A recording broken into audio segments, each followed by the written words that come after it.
Ang sabi kasi ng Australian na yun is gusto niya talaga ng Pilipina kasi ang Pilipina daw po. Oh, wow. Hardworking. That's why they want them? Wow. Sila family-oriented. Family-oriented, yeah. Nagka-work yung babae, siya na yung bumubuhay ngayon dun sa Australian na yun. Oh! Habang inaalagaan niya rin yung anak. What? They're shifting roles. The Filipina is providing for the Australian. What happened?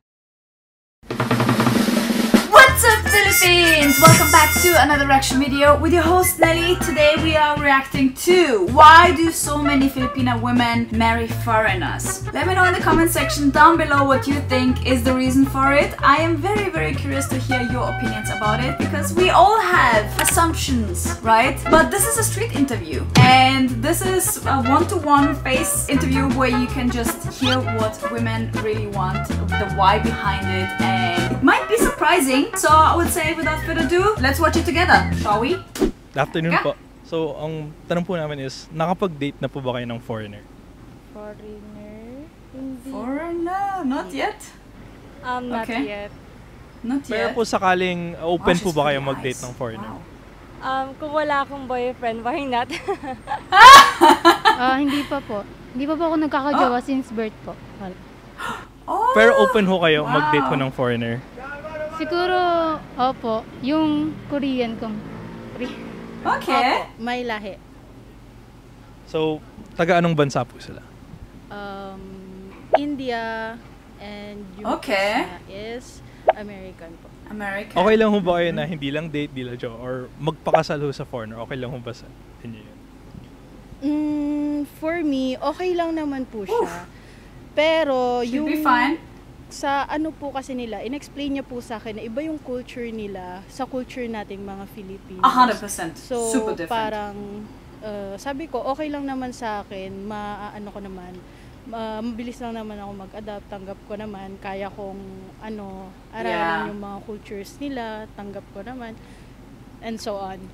Tapos, ayun po, parang... She said a very valid point. Filipinos are very adaptable. Just look at it from a perspective of like, where do you find Filipinos all around the world? They are just adapting easily. I'm not saying that it comes easily, but easier than for others, I would say.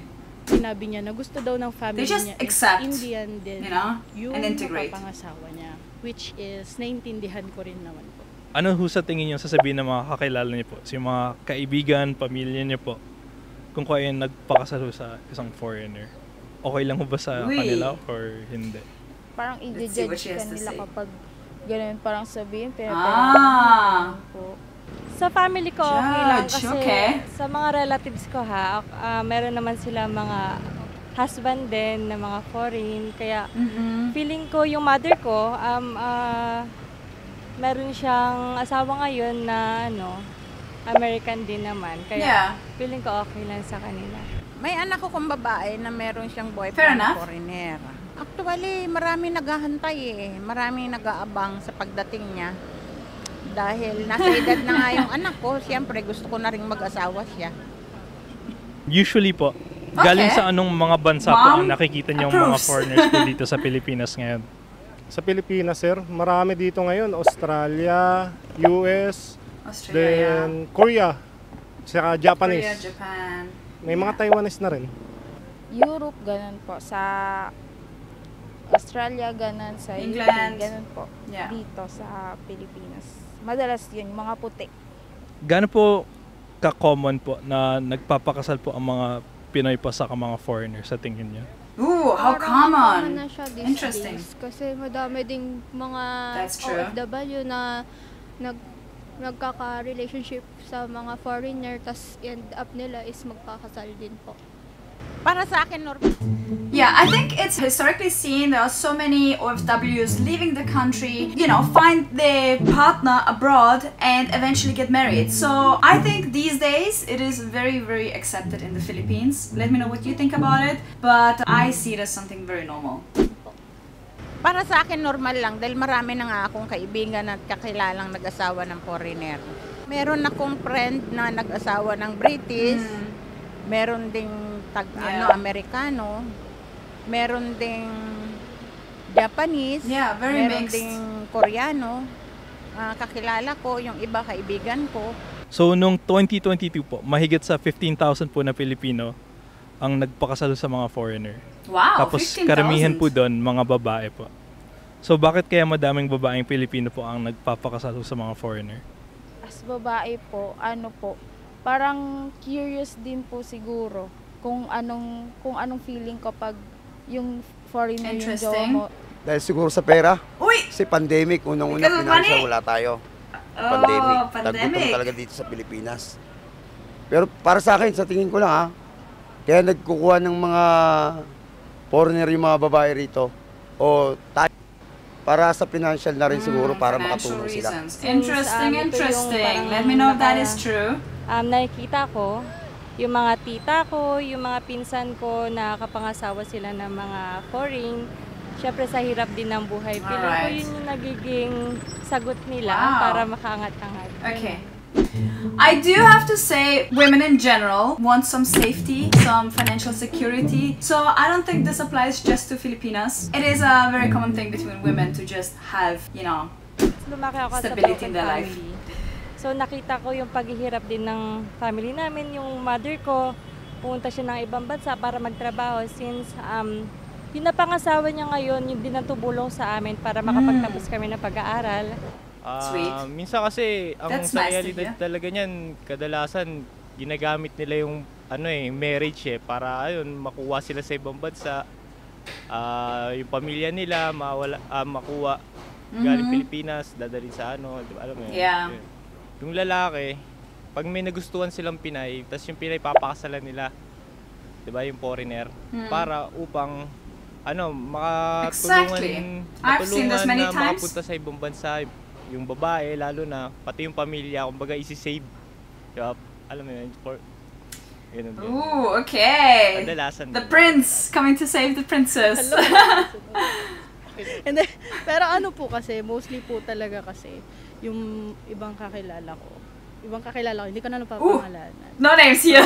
More on green card. Ah, Ganun green po, card. makapunta, makaangat nga po sa buhay. And yung partner po nila is parang willing naman po tumulong sa mga pamilya nilang nandito. Kaya ayun po, papakasal po sila doon. May mga kwento po ba kayo? Or okay lang mo naman na yun? She's like, no pointing May fingers kakilala here. po ako na yung asawa po niya is Australian. And yung Australian po na yun is nakilala niya sa isang resort. So parang matanda na talaga yung Australian. And kailangan na niya ng partner. Gusto niya magkaanak.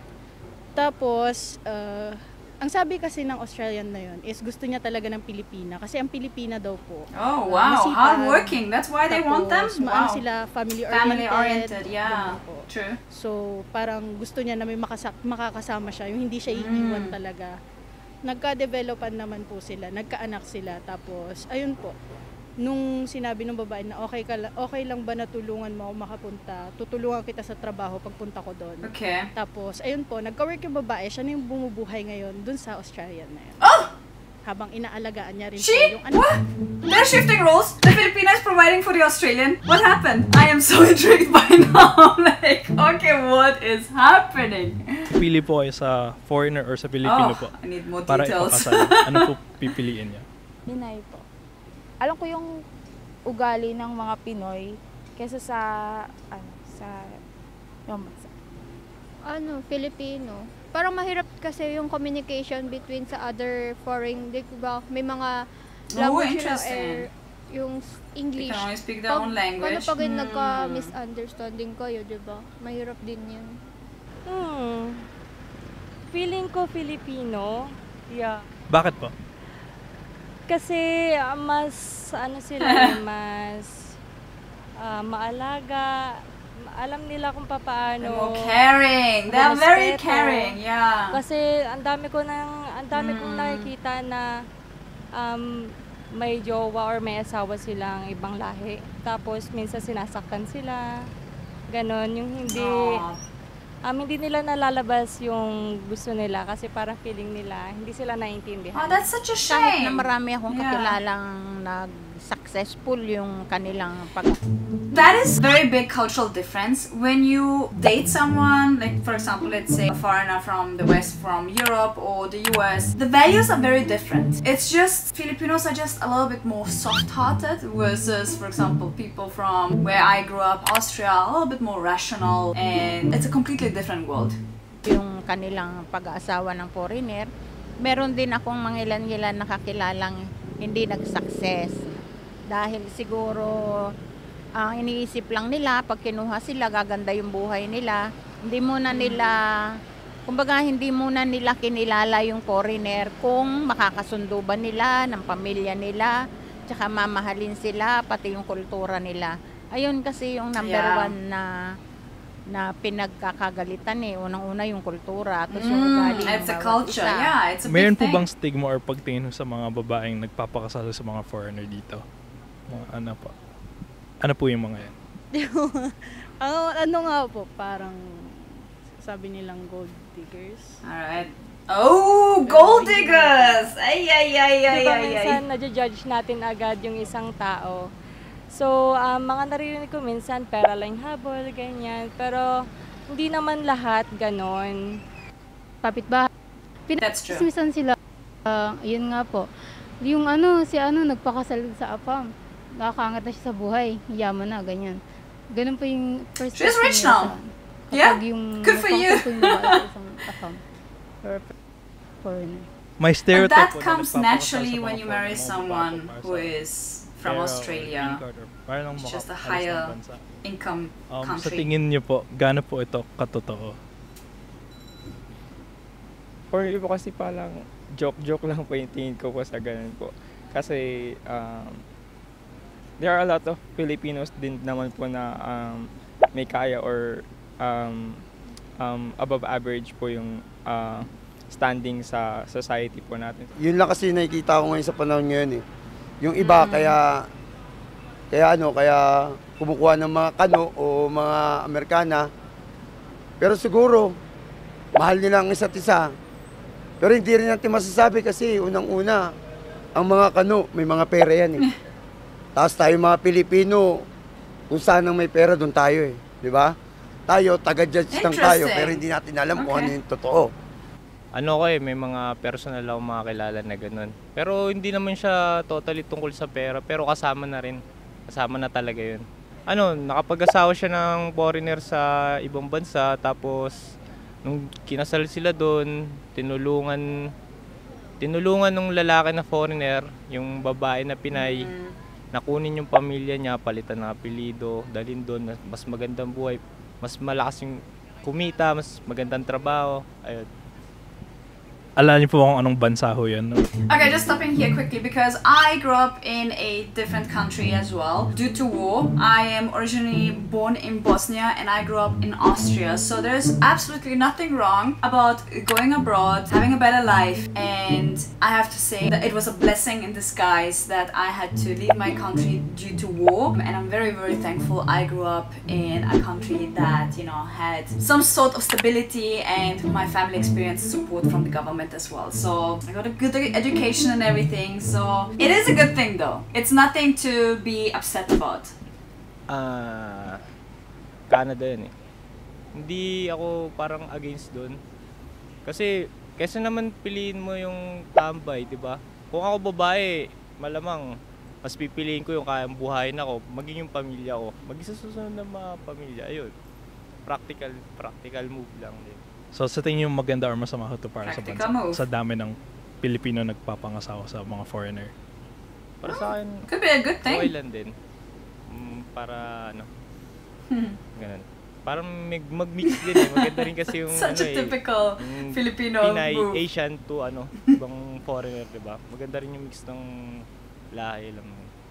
I think okay lang naman po kasi po parang mas lumalawak din po yung knowledge natin sa iba't That's very ibang true. culture, Yeah. ganun. Hindi lang tayo dito sa isang bansa, alam natin yung parang yun, iba't ibang bansa din. A Alam lot of din natin Filipinos yung know culture. about different countries. Para sa akin, pag magmahal ka ng foreigner, hindi naman masama.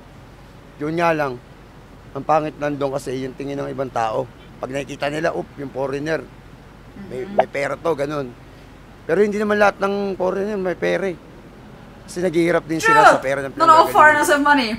O sa lugar na pinanggagalingan nila. May mga foreigner din kasi mga mahirap. Natulad din natin. Kaya huwag natin i-judge kung ano man yung minahal ng tao.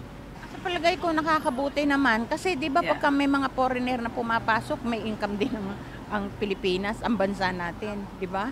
O kaya hindi naman siguro nakakasama sa atin yun. I don't see it as a bad thing at all Nakakabuti pa nga dahil yung mga turistang maraming mga foreigner na pumupunta rito.